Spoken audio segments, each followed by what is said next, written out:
Hello and thank you for joining our first chapter of Everything Goes Green, a digital roundtable exploring the role of science fiction thinking. Yes, you heard me right. Science fiction thinking, also known as scenario planning thinking for you who are more familiar with that, in solving climate change and advancing a more sustainability future. Yes, we are talking about using science fiction thinking to solve the big problems that we all are facing around climate change and other sustainability issues.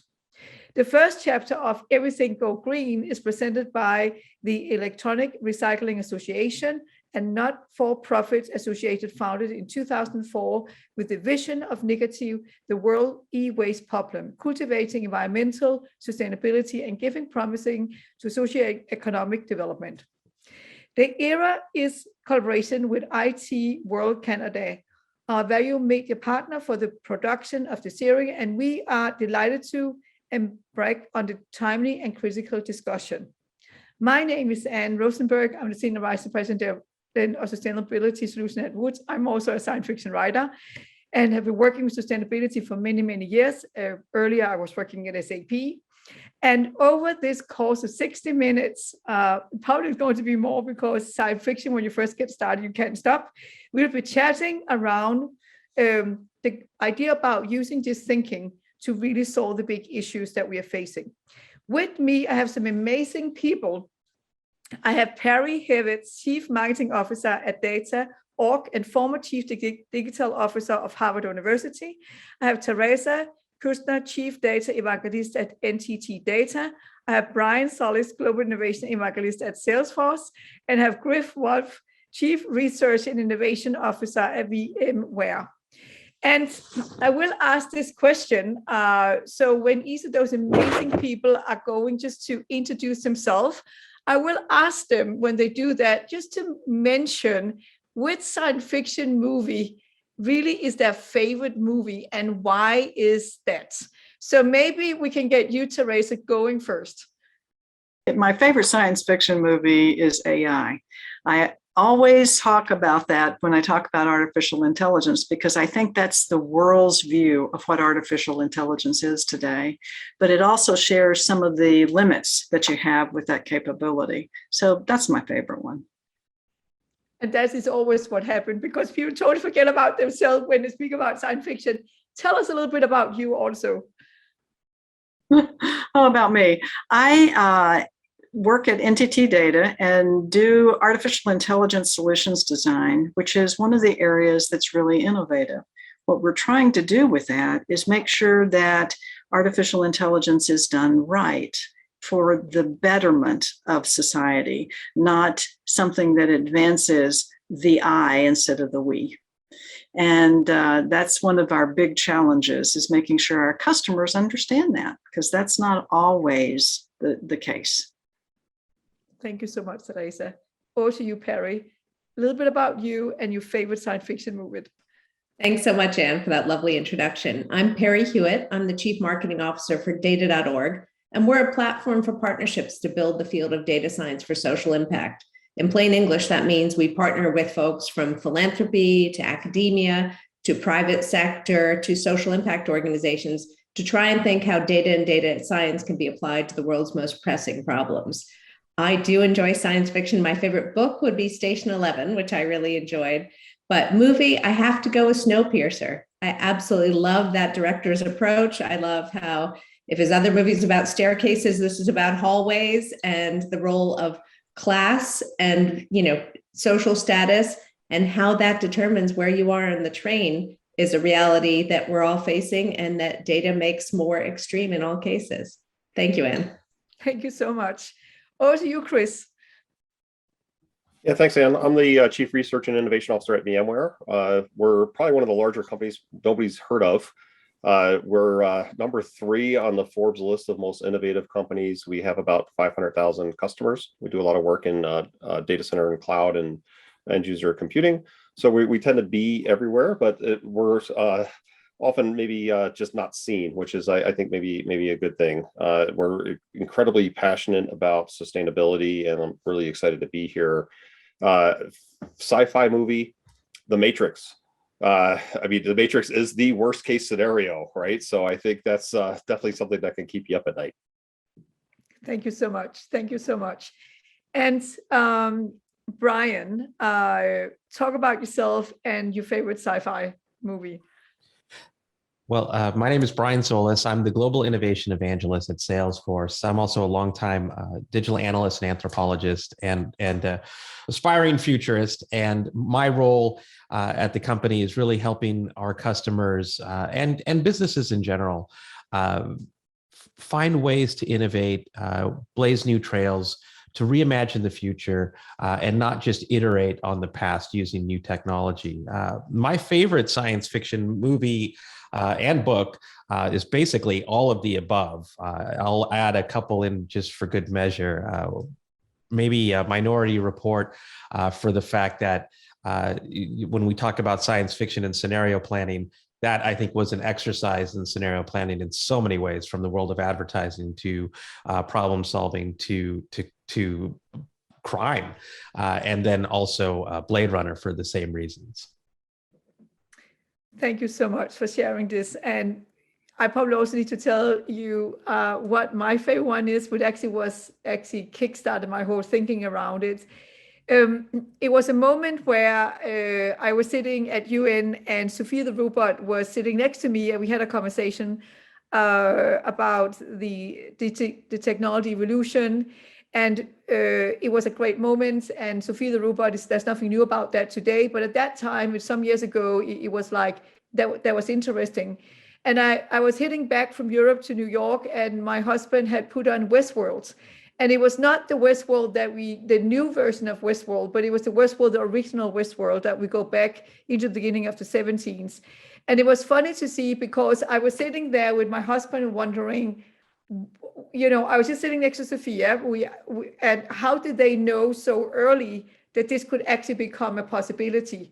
And this is what triggered me and got me to go back in history and watch a lot of older science fiction movies. If you look at Charlie Chaplin, going back into the 1926, around those years, Charlie Chaplin created some amazing movies around, I wouldn't call them science fiction movies, but it was movies where he talked about technology and what we could expect was coming.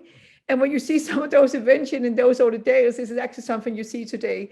So out of that, I actually came up with a history book around how science fiction is a new thinking to help us to come up with big solutions.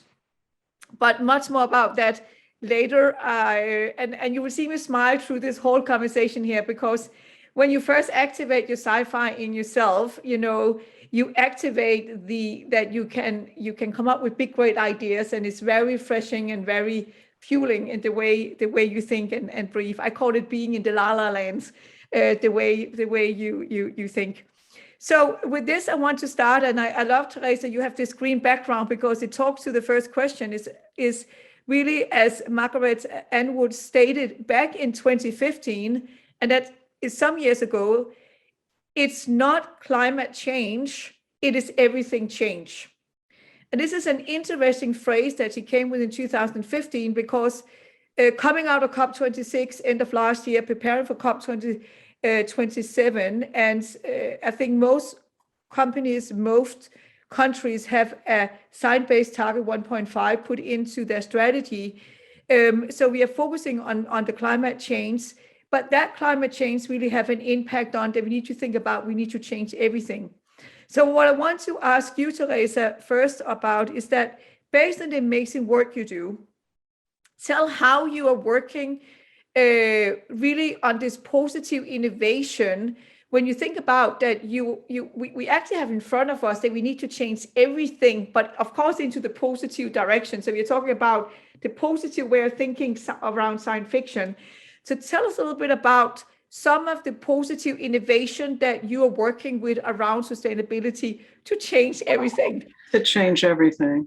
So that is, I was most taken in that article about the number of things that you would have to change, even just to get the energy right, and how many options. We see that today in a whole lot of things. Everything that was once one entity has now been broken into 1,000. Doctors are a good example. You don't see a doctor anymore for your general body. You see one for your left hand, one for your right hand, one for every part of your body. So I think that in itself, that change in itself is something that we've got to manage. And technology can help you do that. Now, technology can help you bring those things to get back together in a way that helps you create the next innovation. At NTT, what we do is that we concentrate on the innovation that happens with people first, because people have to accept that change or nothing is ever going to happen.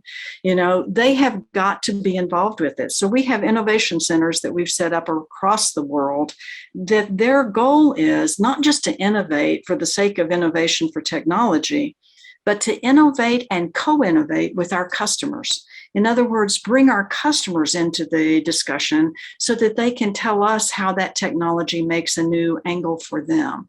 And I will tell you, talking to customers, the rapid change that we've had to go through in the last couple of years has really created an angst amongst society as to what are we going to do now? How do we manage on a day-to-day? Because the change is not just in retail, consumerism, it is in everything we do. So I think that's hit us hard. And you see a whole lot more about health, mental health, environmental and social health and governance for that. That is one of the things that I think is just going to be taking off. And we'll see that. And we're working with our customers to make sure we do it. Right now, we're just using artificial intelligence in small ways, like, for example, in the electrical and utilities area, in order to avoid sending trucks out to fix places that are distributing centers on an electric pole, we can deploy artificial intelligence to tell us when that's going to be needed to be repaired. So there are a lot of options like that where I think that AI and some of the newest technologies should be things that we look at. Thank you so much, Theresa. And Perry, I would love to hear what you guys are doing in changing everything, of course, in a positive way to support the sustainability work that you are involved in. Thank you. Data.org was really based on both the reality and the necessity of everything change. That was the premise for our creation, was the interrelated nature of the crises, whether it's around climate or racial equity or economic opportunity. We saw that these things came together, and we had a very vivid illustration of this through the global pandemic, which we are unfortunately still fighting our way out of. That where we saw that many of these things that particularly people thought, financial inclusion sits here and health sits there, the interrelatedness of the need to change and update those systems became just in stark detail for all of us. So our form of positive innovation is to take something really powerful, which is the amazing use of data and data science to do things like, very similar to Theresa's great example, like jet engines that can diagnose themselves and submit for updates, just tremendous work there. Or how Instagram on a B2C level shows me exactly the right pair of shoes. I don't know who's running that algorithm, but it's ruining my banking account because they are so on the nose in terms of determining what I want and need. But we would like to apply that excellent use of data to issues like brownfields redevelopment or cold storage in India to help, individuals and organizations and society benefit from the use of data. With our work, we focus on building the field. We're not in direct service, so we focus on cases, capacity commons, elevating great use cases through our $10 million data.org Inclusive Growth and Recovery Challenge, building capacity globally, particularly in the global South, to get to 1 million purpose-driven data professionals by 2032, and creating more of a commons, a shared services and tools space where social impact organizations looking to get smarter about data. These are all the ingredients, I think, that will add up to positive change. One good indicator of positive change I felt was the last time I saw Brian was in November of last year. We were both at a conference in Half Moon Bay, recall it very fondly. But one of my big takeaways was how many of these are generally enterprise tech professionals, very serious, big data, trillions of megabytes and lakes and, very big, large scale corporate data initiatives. I have never heard the term ESG more in my life than I did at that conference. I was shocked. So this is a competency that has gone from an outpost in HR to the C-suite. And I think it's incumbent upon all of us to work together to affect that positive change. Thank you. Thank you so much, Perry. And I think we can all see this happening, that the ESG is key in every conversation, is becoming a CEO agenda. And there's an amazing collective way of working together, like public-private partnership have never been stronger. So Chris, what do you say to positive innovation and really changing everything in the work that you do? Yeah, I think in some ways I'm going to parrot Theresa a little bit here, because we're also really high on co-innovation. Entity is one of our key partners, and we do quite a bit of work together. And along with co-innovation, we have a saying that we say internally, which is innovate in everything. We look at ways to drive change in everything we do. There's been really good historic innovation work that we've been able to do through our virtualization technologies, where we're approaching 2 billion metric tons of CO2 avoidance globally by platforms using our technologies. So that's a real positive impact. And we're continually looking at ways that we can allow organizations to more intelligently share the systems that they already have, so that we can use fewer of them. And that's driving even further, I'd say, positive impact. The other thing I would mention is globally, we're also we see, when you say innovate in everything, that's great, right? It's a great mantra, but how do you actually get there? It's through diversity of perspective. And this is why diversity is really core to everything we do at VMware. My organization is mostly all engineers. We're approaching 40% women in the organization in terms of making serious contributions. Today, I just saw the email. We just promoted 2 additional women to very senior leadership positions in the organization. And when you create an organization that really has a diverse makeup of just high power technologists, and throughout top to bottom of that organization, there's real opportunity for advancement, and people see it. You get all of these diverse perspectives that can really lead to significant technology breakthroughs.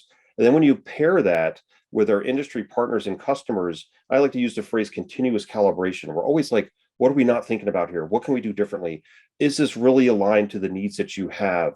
That really gives you the opportunity to drive like some significant change, and do it in a way that's really fast. We can go from conception of idea often to something that people can see and touch in less than a year. And you never used to be able to do those things in traditional IT circles. So let me stop, because I can already still feel the passion coming out. And I know we have a lot to talk about here. Thank you. So no, we love it. We love it, Chris. So Brian, I want to hear from your perspective, this positive innovation and change of everything. How do you tackle that? What do you do around this? Well, it's never been more important to have this conversation. I remember as part of the World Economic Forum conversations that we were having in New York about right before COVID, I was with the CEO of Enel Energy, and we were having a conversation about how could we get the C-suite to take greater action. And I remember saying something snarky like, well, I think we need to change, the concept of ROI from return on investment to return on ignorance. What's the cost of not doing these things, and how do we positively affect, politics, through lobbying entities? How do we demonstrate that there's actually a greater return by having a positive impact on our planet? And that it changed the mindset for a lot of people in that room that day, which was, I guess we've been thinking about it as a have to do and not maybe something that we want to do. And that really comes down to the question that you're asking. It's really about mindset. It's, rather than what's in it for me, it's what's in it for us. And how can we demonstrate to our shareholders and our stakeholders that this is something that's going to be better for all of us in the long term? And that's really what innovation is about. It's a shift in mindset from seeing things as it is to imagining how things could be. Coming back to your point about science fiction, it isn't just about telling stories that don't exist. It's about telling stories that can exist and bringing people along for the ride. And that's really, at the end of the day, the difference between innovation and iteration, which is iteration is, I think, what we confuse for innovation, which is doing the same things but better at scale, with faster, like AI, automation, et cetera. Whereas we could use those same technologies with a shift in mindset to find ways to create net new value. Thank you so much. So now I'm going to ask you to give a little bit of yourself. And I would do it first because there has been a moment in time during your career where you realize that what you were doing did not provide enough impact. It is the moment where you are, I would call it my science fiction impact moment, where I realized that I had a lot of great ideas, but it was not always impact idea. So a moment where I say, all my great idea, how do I make sure that I actually turn that into drive big impact? So it's really where, when your sci-fi mindset, scenario mindset, literally begin to work to build a better world. So that's the moment I'm fishing for here. So my moment was that I was working for SAP, living in Silicon Valley, building up SAP's Global Innovation Network. It was 8 years ago. It was the maker of exponential technology, blockchain, AI, all the goodies. And it was the day of, Singularity University. And it was like, it was the sake, your mindset was all about innovation and great ideas. And that was also, I call it Innovation 1.0. And then I saw, okay, so of course, not only Silicon Valley, you think like this, you do it all over the world, what I call Innovation 2.0, distributed innovation. We talked about, Theresa, you said you have innovation locations all over the world. I think we all have that. And then at one point, I was asked to move from Silicon Valley to New York and build up a big innovation space for SAP. And I was like, okay, 1 second, innovation, New York. What is the soul of New York? UN. And it was around the time where the 17 Global Goals have just come out. And being a Dane, Denmark is number 1 on the ESG in the world. I was like, okay, what is going on here? And I became very embarrassed about myself. I was like, oh my God, and you're such a tech person and are working with innovation all over the world and the maker of Silicon Valley. What are you doing it for? What is the bigger purpose of what you're doing? And that is what I call Innovation 3.0, where you begin to say anything I do needs to be done to build a better world. And then I came into trouble because then I realized that if you're really going to build solutions that is going to solve the big problems of the world, now, if we talk about the climate crisis, you cannot use what I think most of us come from, this like waterfall approach, this like a little bit better is good enough approach, right? But you need to turn everything upside down, right? So how do you turn everything upside down and combine exponential thinking technologies with a purpose mindset? And that is where my science fiction, when I met Sophia the robot, saw the Westworld, that's where it clicked for me. I said, okay, that's what I need to do. So it's literally exponential technology plus the 17 global goals and a science fiction mindset. Then I can come up with a solution. And that was the moment. But I've not always been like this. And when I got this aha moment, there was no way back. And then it was like, there's only one way. And that is literally beginning to mobilize that, as you said, Brian, it's a mindset. So I want to ask you, when was the moment, maybe you were born like this, I don't know you were, but when was the moment where you kind of said, my knowledge on all these great technologies, when do I need to make sure that I activate it to build a better world? So Theresa, over to you. I don't know if this is it or not, but my moment happened a few moments ago when Chris told me that there were 40% women in his engineering department. I started the women's program at VMware in 2014. And at the time, there were 22% women throughout VMware, and the number for the highest levels was even smaller. There were no women in engineering. And I have been, I know that diversity is what is at the heart of everything. It's at the heart of innovation. And when you ask about where that moment is, I got to tell you, Chris, it made my day. Thank you very much for telling me that number, because quite frankly, it was in 2014, it was a chore to get executives to even acknowledge that was the number. And today it's different. And if it's different today, then I have hope that we can go out and make it by far the most important thing we do, because that diversity, I was noticing too, the diversity counts. It is the way you approach a problem that's very different. And like you said, Anne, I mean, you've got to have that kind of mindset, an open mindset, to make it possible. So thank you, Chris, for my moment. Wow. Okay, Perry, over to you, your moment.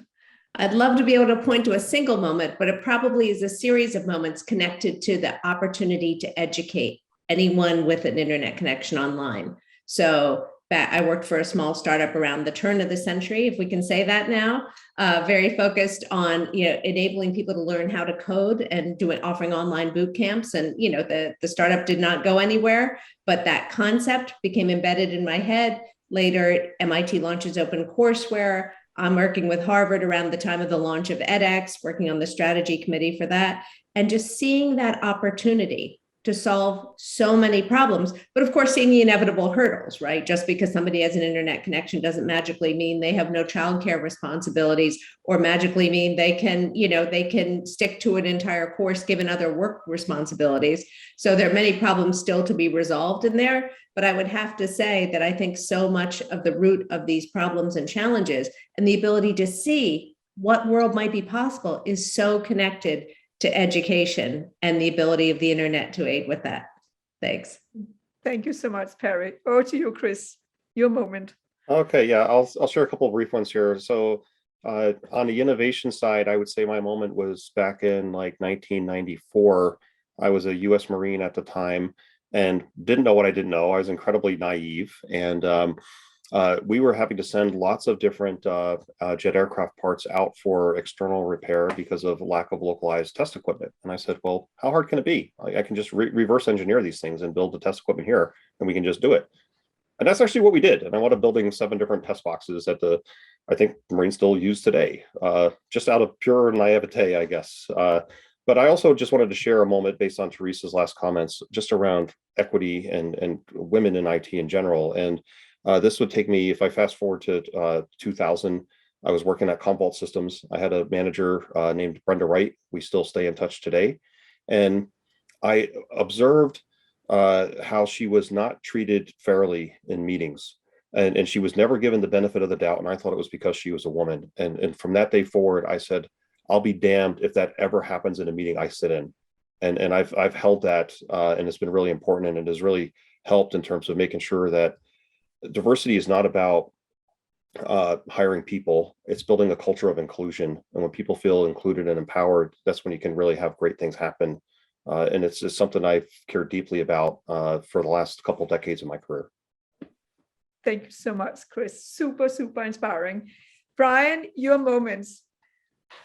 Wow. Well, I love what Chris just said, that in innovation programs that I've led over the years, when you have diversity and a feeling of inclusion, and it's incredible. An open mind, you have to come back to that, and a belief that it's not a top-down practice in terms of ideation and imagination.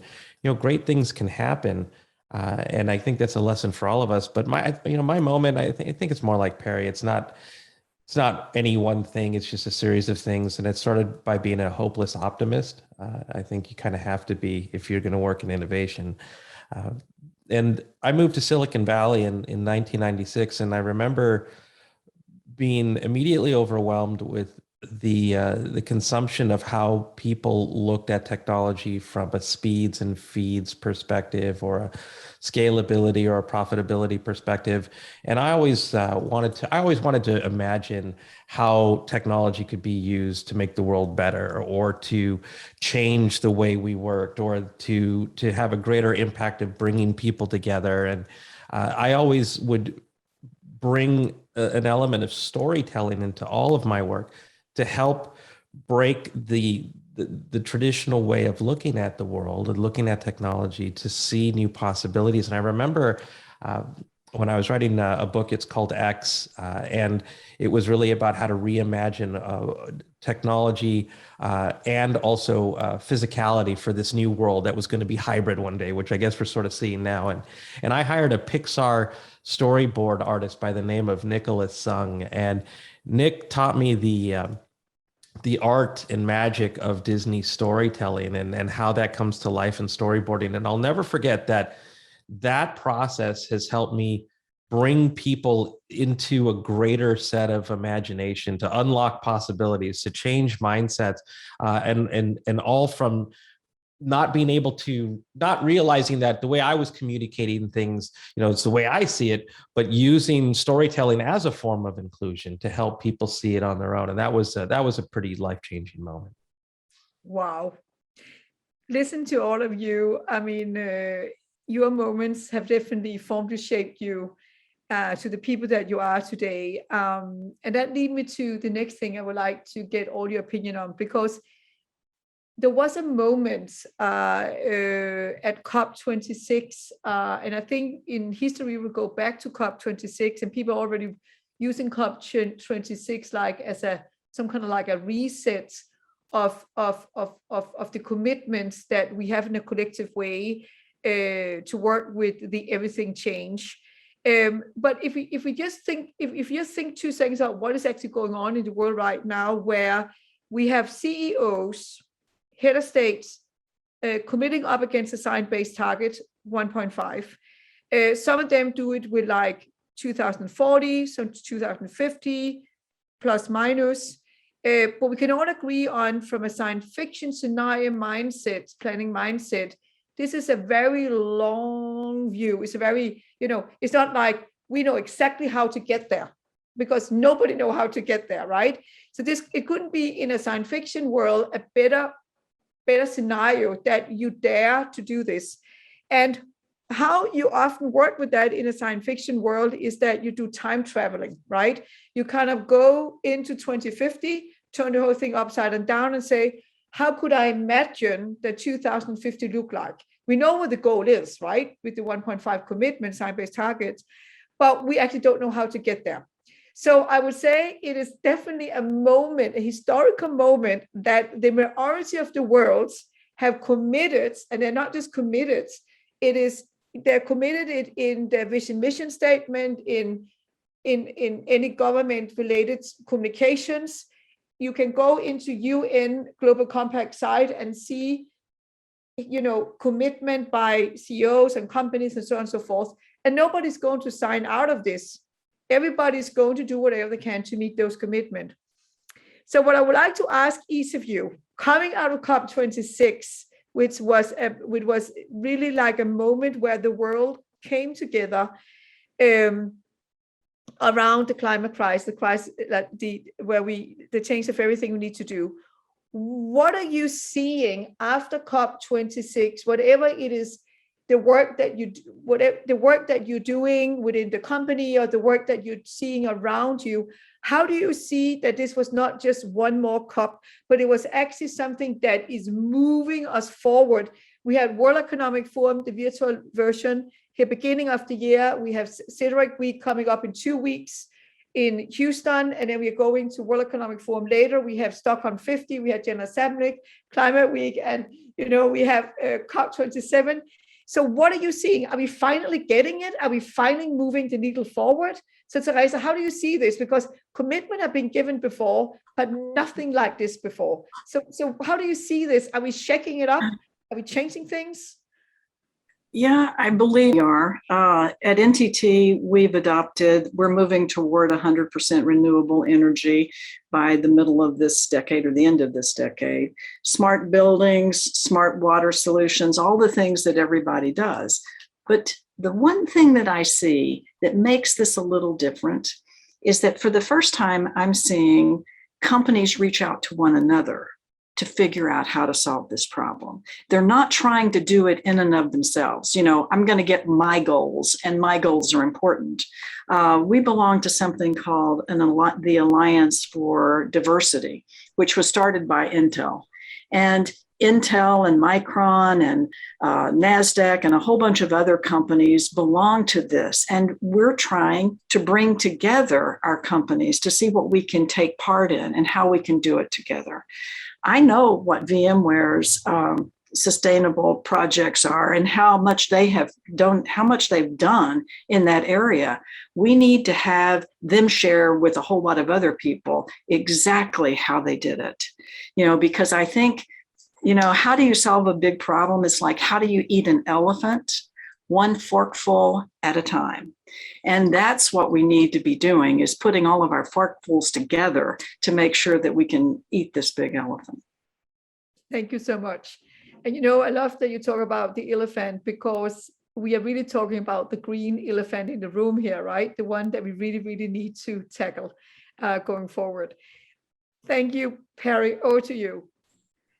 So I definitely agree with what Theresa said of starting one step at a time. I think the role of these big pledges and commitments, and I share Data.org's own, which is, 1 million purpose-driven data professionals by 2032. But what those data professionals will look like in 5 years, that's where the science fiction thinking comes in. I don't think we would, I would never sign on to having a clear sense of that. So I do think dates and large pledges and commitments are really important to galvanize. And again, to echo Theresa, I think collaboration is really important. Where I think collaboration is a risk, to be a devil's advocate here, is where, if someone has a heart attack, I don't say someone call the police or the fire department. I say, Brian, take out your phone, call 911, because unless you empower an individual to act, it's very easy to get lost in the collective and assume someone else is doing something about it. So I would say those collaborations are certainly, the power of partnerships is what Data.org is founded on. I believe in them, but I think they need to be constructed very well and very accountably to be sure it's not just a bunch of entities coming together with a big, monstrous goal, but each person owns a tangible step to making that goal a reality. Thank you so much. And it is, as you said, it's a collective accountability that will be able to move the needle. So Chris, over to you. Yeah, thanks. I think and I definitely agree with Theresa's points on us working collaboratively as a community and sharing. We've continued to set very ambitious goals for ourselves. All of our global offices today are powered 100% by renewable energy. We're on the CDPA list. We're on the Dow Jones Sustainability Index. So we're getting recognition, and most importantly, though, is really sharing what we're doing. To give you an example of innovation, on our Palo Alto campus, which is our main headquarters, we've been building a community microgrid. So this is fully solar powered, and in the event of, say, a tragic event like an earthquake, the entire city of Palo Alto, they can move all of their emergency operations to the VMware campus, and we would be able to continue to sustain them. So this is the kind of work that I think we need to do through communities. And to Theresa's point, when we talk about something like a community microgrid, it's like, that's a really cool idea. Can you share how you did it, right? And that's also our obligation, is to say, okay, well, we've come up with some of these really, I think, interesting innovations, and we want to make sure that this can be replicated, globally, because that's a fantastic way to have an even greater impact. Thank you so much. Over to you, Brian. How do you see this? Well, I'm proud to work for a company where our leader, and Mark Benioff, is truly committed to bringing about a positive change, even a negative impact in terms of our carbon footprint. We have the net zero cloud. We're helping partners like JetBlue understand their carbon footprint and ways to track and learn how to improve their impact in this world. But more importantly, we had a Super Bowl commercial that focused on Earth, with Matthew McConaughey, and hashtag Team Earth, and reminding people that even though we can look to the stars and should look to the stars, that we can't forget about where we are, and that there are future generations that we have to look out for, not just ourselves. And I think about the fact that we just adopted sustainability as our 5th core value, and I think when you can make bringing back the storyboarding element to this, if you can bring to life a story that helps decision makers and stakeholders understand not only what's in it for them, but the role, as Perry said, the accountability that they have in bringing this change, then I think it's a matter of then understanding or unlocking the role that I play. I understand. I couldn't see what I couldn't see before, and you've helped me see differently.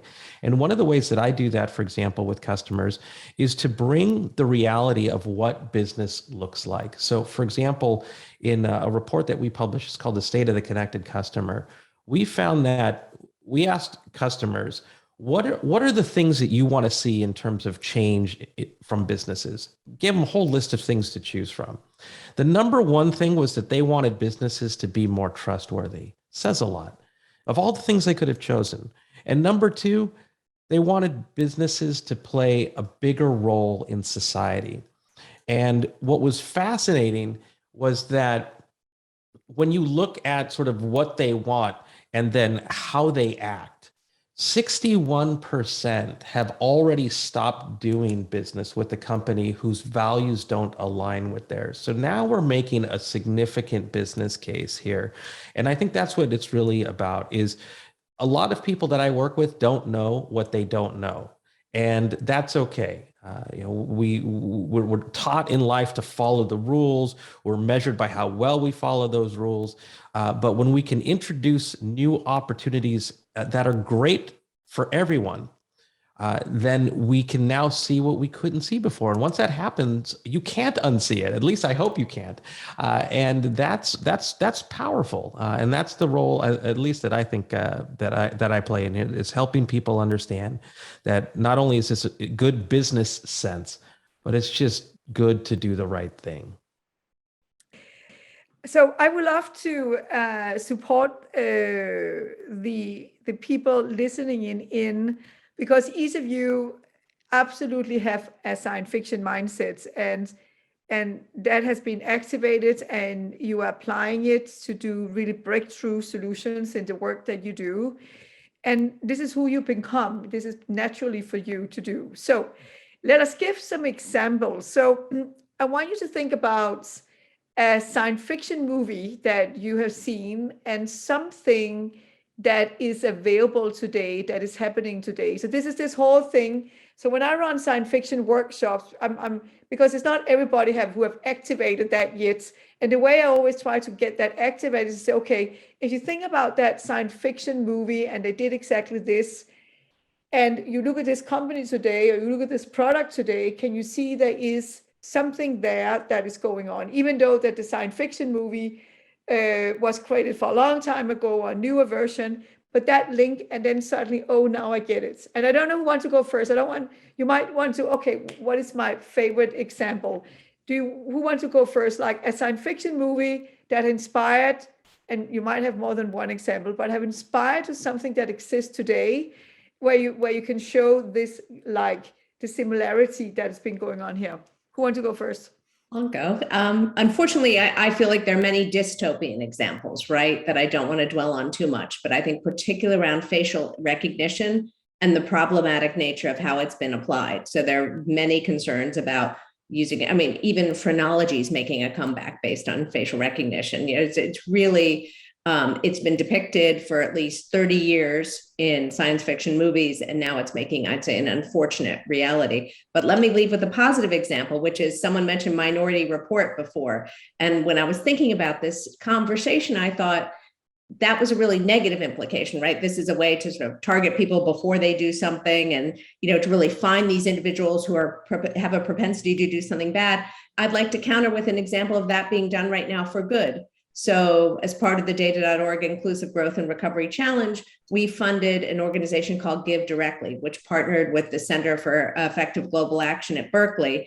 And what they do is they use data to target the world's poorest. Based on an initiative from the Togolese government, they're able to use cell phone data and other demographic data in order to identify individuals with the greatest need. And all they have to do is text a number. You don't need a smartphone to get funds directly applied to you. And I think that's sort of a counterexample of the positive nature of using big tech to identify literally an individual farmer living in a certain village, to say this person would benefit. And that's an instance where machine learning, they did, of course, a double-blind study to say, like, what if we just blanketed the poorest areas, or we found the job descriptions of the world's poorest and compared it to this kind of data-oriented identification. And they said they found another 8 to 14% of people that were deserving and would really benefit from that money. So to me, that was like a negative thing in the media, in the movie, which later became a very positive reality.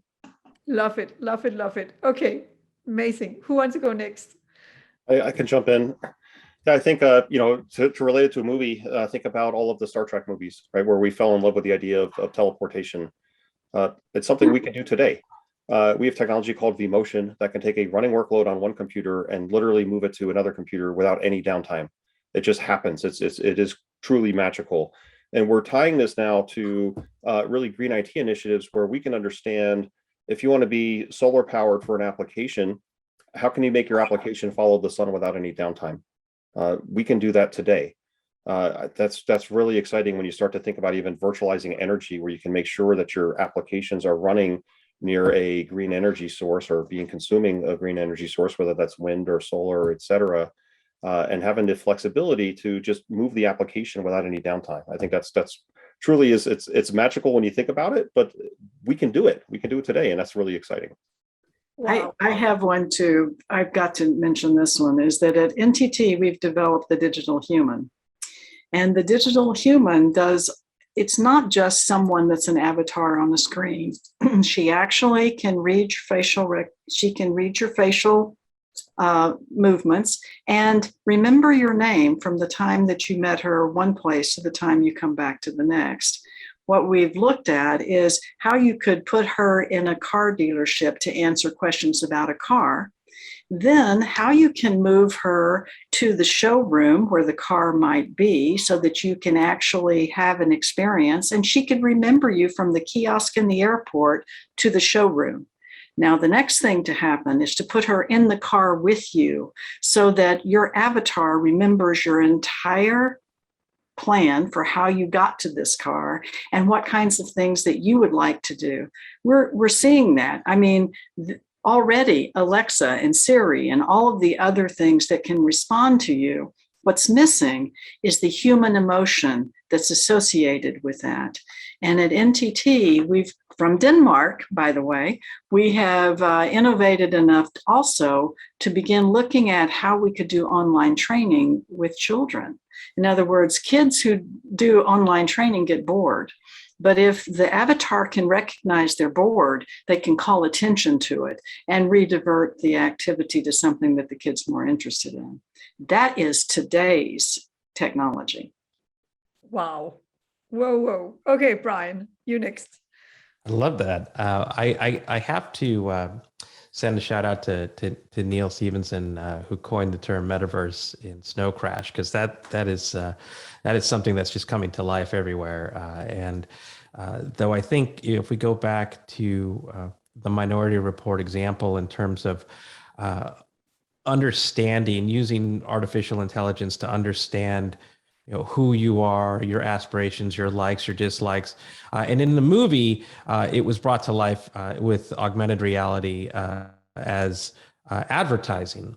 But you could take that approach, and it is being used to apply more personalized solutions for anything, not just people. So for example, applying AR to farming and understand, for example, like Monarch tractors, on how to use AI to optimize the land to harvest and make it more sustainable and not overuse unnecessary resources, or the incredible amount of startups that are focused on food waste in groceries and quick service restaurants. Companies like Era Technology that are focused on using AI to reimagine logistics and supply chain to reduce amazing amounts of waste. And to Theresa's example of education, whereas AI could be used not only for emotional or facial recognition, but also for applying highly personalized curricula to their students so that they learn at a way that their brain can actually learn to grow according to how it's supposed to grow, not everybody learning and growing in the same exact way. So I think it's just, if you put your mind to having an outcome and using technology to help you achieve that outcome, that's where anything is possible. And I would also just throw out that the greatest science fiction hasn't even been written yet. And that, I think, is an opportunity for all of us to be the architects of that future. Well said. And that leaves me, because all of you already have this mindset, and it comes so naturally, the way you talk and speak and think about things and the work you do and who you are as a human being. So what I find is interesting in this moment we are in, if we go back to 2018, there was really where a lot of the expensive technologies were really accelerating. Again, we spoke about Palo Alto, Silicon Valley. I was also fortunate to be there exactly those years. And there was a great report that came out of World Economic Forum, which was really around identifying use cases within sustainability. This is 2018. Identify sustainability use cases that using distributed ledger, using the blockchain. And in that report, there was incredible use cases around water security, water and dissertations, resiliency, clean air, healthy oceans, tons of ideas. But if we look at today, 2018, 2022, we are still like, if you look at the big technology gap I created together with UN Global Compact, something called SDG Ambition. It took 3 years. It's a framework for the private sector. It's a translation of 17 global goals into 10 ambitions. And then it's really a transformation roadmap to become sustainable. And the ambition 1.5 is one of the ambitions within it. But when we built that whole framework, we did a mapping of those 10 ambitions up against the technology solutions that was out there in the markets. And the work completed here for 2 years ago. And for 2 years ago, if you look into the whole renewable net zero space, there's a huge technology gap. I'm not talking about capabilities, because the capabilities is here, but the solutions, I'm talking about the solutions is not existing. If I go into circular economy, there's a huge gap. So you're sitting and thinking about, we know what needs to be done. In 2018, there was this great use case applying the blockchain technology. But when you look at it today, it is like, okay, how much of this has actually been built? So can you, because I know if I let you guys take the responsibility, I know we will get there, but how do we get everybody on board? Because we all collectively, whatever you are engineer, whatever you are a business person, whatever your domain expert in a certain industry, we need everybody on board to have this mindset we are speaking about to build those solutions. So Theresa, how do we get everybody on board? Because one thing we don't have, that is time. We need to accelerate as we have never accelerated before. So how do we get everybody to move? If you go first, Theresa. What a question. I've been working on that one for most of my career, to get people to move on actions. I think that today I see something that has got to be fixed, and that is this concept, I think someone mentioned it, of we versus I, is that it's not enough to have an open mindset to consider everything in the world. It's an open mindset for how it's going to be better for others as well as for ourselves. And I think that's what we're going to have to do with Brian's help. Storytelling is the way to get to it, is to tell the stories around the way that people will embrace it. We are nothing more than people sitting in front of a fire 10,000 years ago. We have got to go back to, how do we make this society work together to solve that problem? Boy, I think it is one person at a time. But again, I'm also aware, and this is one of those things that just jolts me, is that you've got to move fast. So how can you get to one person at a time if you're trying to move fast? You can't. Maybe the best hope, and I think everybody thought the internet would do that. I'm not so sure the internet has done it in the right way. So maybe there's some hope with the next version of whatever we put in place that will be more positive. Thank you so much. Perry? I'd have to agree with the storytelling. And I think we had a rather sobering example with the early messaging around coronavirus and masking. We thought the first, attempt at messaging, COVID-19 was a crisis in many different ways, but it was certainly a crisis of communications and what resonates and what works. So one of those crises or just terrible, proof points was when we started with messaging of masking will help your neighbor. And we all saw where that went. There wasn't a lot of buy-in when it was to help others. So I think we need crisp, succinct messaging, to Brian's point, of why helping your neighbors matters, why it matters for society and why it matters for you. And that, I think, on a more positive note, was the sea change I saw at that conference last fall. It was less, we're doing ESG because we have to, or we're doing ESG because there's a board member grousing about it. It was, we are starting to connect the dots into the needs of other, supporting all of us. And I think, again, at the beginning of COVID was that masking crisis. Toward the end, I think people had more understanding of the interconnected nature of things. But I agree, time is tight. So we have to ensure that we have, again, one of data.org's pillars is to lead with exemplars. What are examples like Give Directly, like Base that's doing cold chain storage in India, that is visible enough, compelling enough that another organization says, hey, I can do that. And a private sector organization says, hey, I understand that industry, I can support that. And philanthropy can say, I can scale that. And that kind of collaboration will make effective change. Thank you. Thank you so much. And you also go to the point that we need to make sure whatever we build going forward needs to be scalable, accessible, and affordable for all. And that's the whole inclusion area also. So Chris, how do you see this? How can we make sure that we can get everybody on board and we can move fast on this?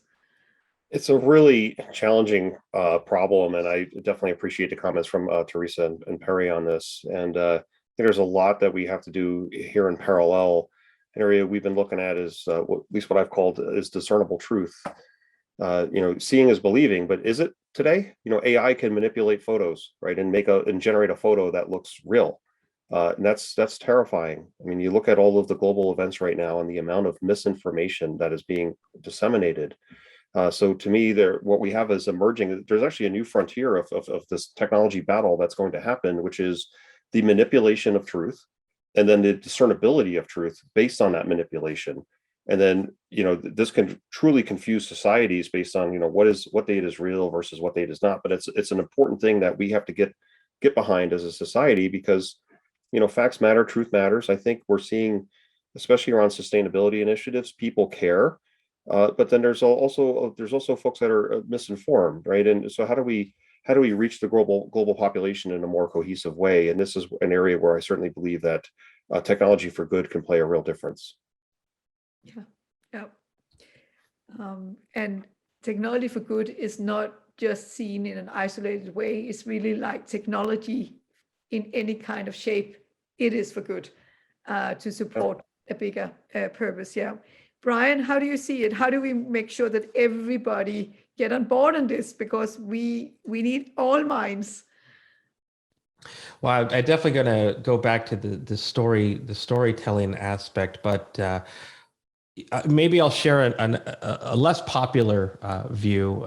It was one that I got in a conversation at the UN in New York around sustainability. Was this idea that, to Chris's point, and also to Perry's point around masks, we live in a world that's intentionally trying to lie to you for self-gain. And that's part of the problem. Disinformation sells a lot of advertising, raises a lot of funds, The truth is not something that people really believe in anymore because they have their truth, and that it's really it's kind of where we have to start, is the reprogramming of humanity away from selfishness and self-interest, to really help someone understand, like, how could you argue with any of this? It's not like it's not going to impact you. It's going to impact everyone.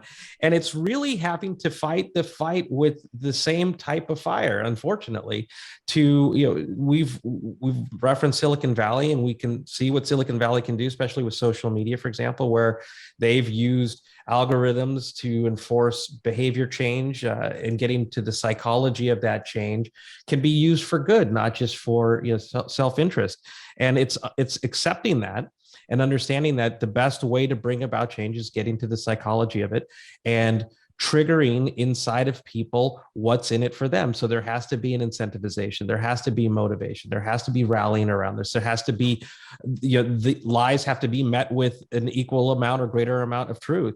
There has to be consequences for spreading disinformation. So I think it's beyond just it's beyond just climate change. It's as Theresa says, it's everything change. And this is, there's no good ending that comes from any of this unless we fight it where the problem is.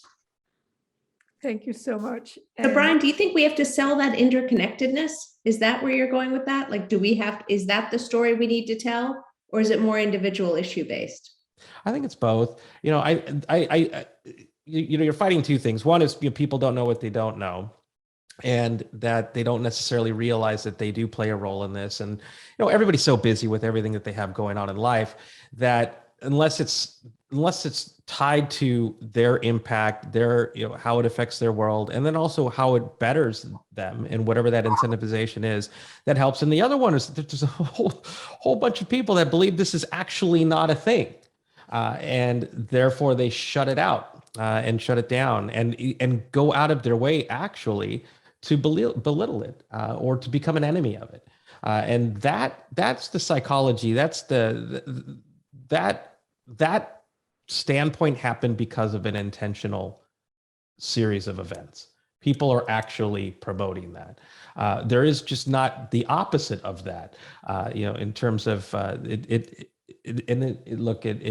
this could be another conversation for another day, but I presented to the Department of Defense a really long time ago about how technology could be used for creating greater democracy, for involving society, for getting people to play a bigger role in their worlds, and to see all of the same technologies used for the opposite effect, was disheartening. But I think you have to take a concerted effort. You have to make a concerted effort to fight the good fight, I guess is a good way to put it.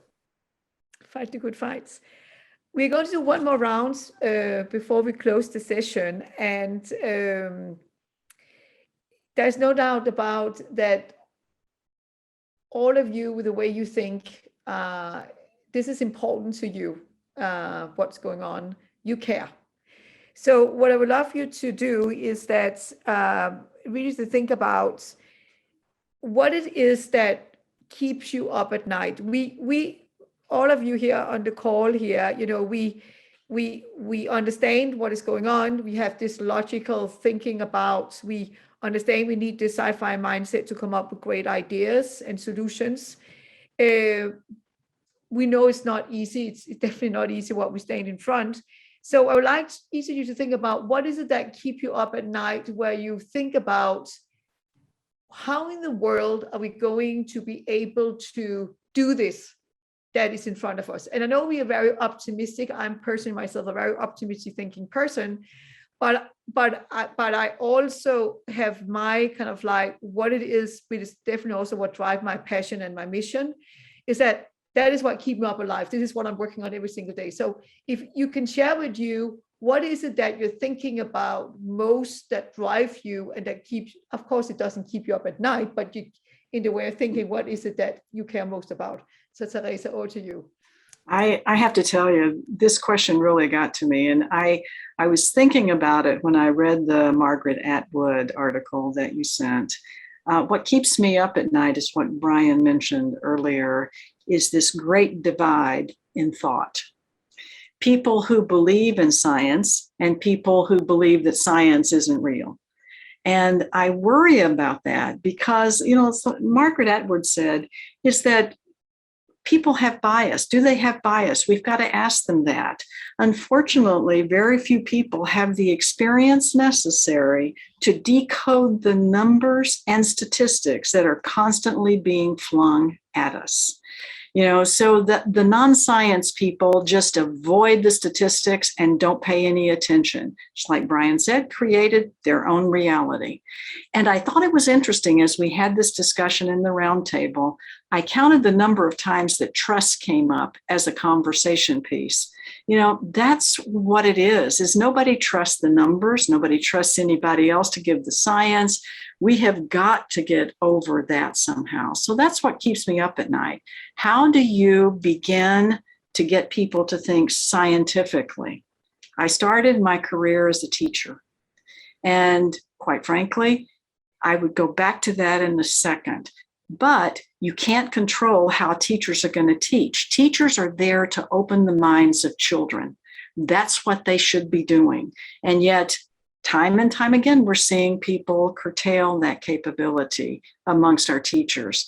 I think that's the thing we should be concentrating on the most. Thank you so much. Perry? Not to be too redundant, but I've definitely pinpointed the fact that we've migrated from living in a world with alternative opinions to living in a world of alternative facts, right? People are picking and choosing their own facts. And I do think it's a little bit sort of sympathetically, it's a self-defense mechanism of how much is being thrown at people every single day through whether it's your Instagram DMs or your Twitter news feed or, your cable news with, multiple chyrons feeding you news on top of the news with ads breaking into the news. I think people are overwhelmed. And in that sense of overwhelmed, they're finding safety and comfort in areas where their voices are, repeated by others, where, inconvenient facts don't enter the conversation. So I think technology is a big problem there, but I don't think we looked at technology exclusively to fix it.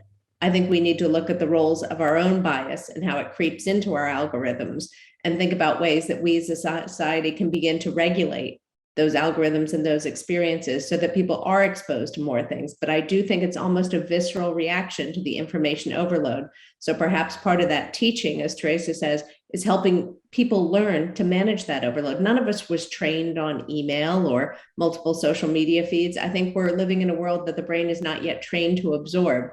And I think that retrenchment to known safe spaces with one's own facts is an unfortunate byproduct of that. So let's start with the people to fix the technology. Whoa, thank you. Chris, over to you. These are, wow, tough acts to follow for Perry and Theresa. For me, what keeps me up at night as a parent is my kids. I have 3 kids. I'm going to have grandkids at some point, I hope. And in the Salt Lake City area in Utah right now, just water shortages are a very real problem.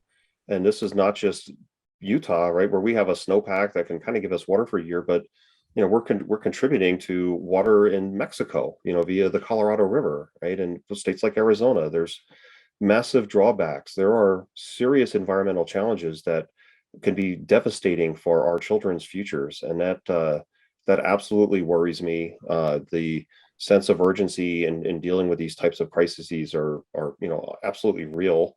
And I think as parents, right, we all want better futures for our children than we have, and that is definitely a source of alarm for me. Thank you so much, Chris. Over to you, Brian. Oh boy. Well, I'm gonna try to leave this on an optimistic note, but I will be honest. What keeps me up at night is a lot of things. I have the good fortune to live part-time in Lake Tahoe, and every year for the last 3 years, we've watched the lack of snow happen, which leads to low water levels in the lake, which leads to wildfires consuming the beautiful forests around the lake and choking the air. And we had to evacuate last summer. And we also live in Southern California, where we have, like Chris said, we have water shortage issues all the time. We have my daughter's school has teachers that don't believe in masks. We have just this reality of things that keep me awake. But what also keeps me awake are reverse engineering how we got here. The same algorithms that divide us can actually unite us. It can actually help us realize that there's something in all of this change for everyone. I say, if you're waiting for someone to tell you what to do, you're on the wrong side of innovation. And that when you realize that you can play a role in this, and you have to play a role in this, and that we can use technology to help everyone play a role in this, that there's actually a solution out there. We just have to admit that what we're doing today isn't working as well as it could, and it's not working in the timetable that we need it to. So I'm spending a lot of time thinking about solutions, and I think that we're going to have to take more bold steps in order to get to the outcomes that we need. If I may add another note of hope, I do see this rising generation as making a lot of decisions, asking a lot of questions. That gives me tremendous hope, whether they're working specifically in data science for social impact, or they're just asking really hard questions about workplace norms or climate issues. And that gives me tremendous hope. When I want to get back to sleep, I think about the wonderful young people who are asking these questions and how we may need to follow their lead to get us all out of this. Thank you. Thank you so much. So I want to thank Perry, Theresa, Chris, and Brian for being part of Everything Goes Green. And some of the things that I noted down, I just want everybody who listened in to reflect on, is really the whole thing about diversity of perspective. Is we do things together. Let us address the green elephant in the room. Accountability, collective accountability. It is we versus I, and the power of storytelling. And then I think that, as you heard from the incredible people on in the session here, working with a science fiction mindset, or if you prefer to call it scenario planning, is totally okay. I remember when I introduced it the first time, I was really concerned if people would take me seriously, because it's a very different way of thinking. But if you get concerned about bringing that thinking into a meeting, just remember, what has your company signed up for? Most companies have signed up to a 1.5 science-based target in 2015, plus minus years. And literally, how do you get there? That's where you need more than the way we were thinking before. And the last thing I want to say is that I inspire you all to read the article by Margaret Atwood and think about what we said in the beginning. It's not just a climate change, it is an everything change that we need to face and we need to solve. Thank you so much. Thank you to Robert. Thank you for the opportunity. Love the conversation. Thank you for everything you do. And I hope we have been inspiring a lot of people out there that can all join us, be part of the change. But one thing I want to leave with is that anything you do from now on going forward, make sure it is scalable, accessible, and affordable for everybody. Thank you. Thank you, Anne. Thank you, Anne.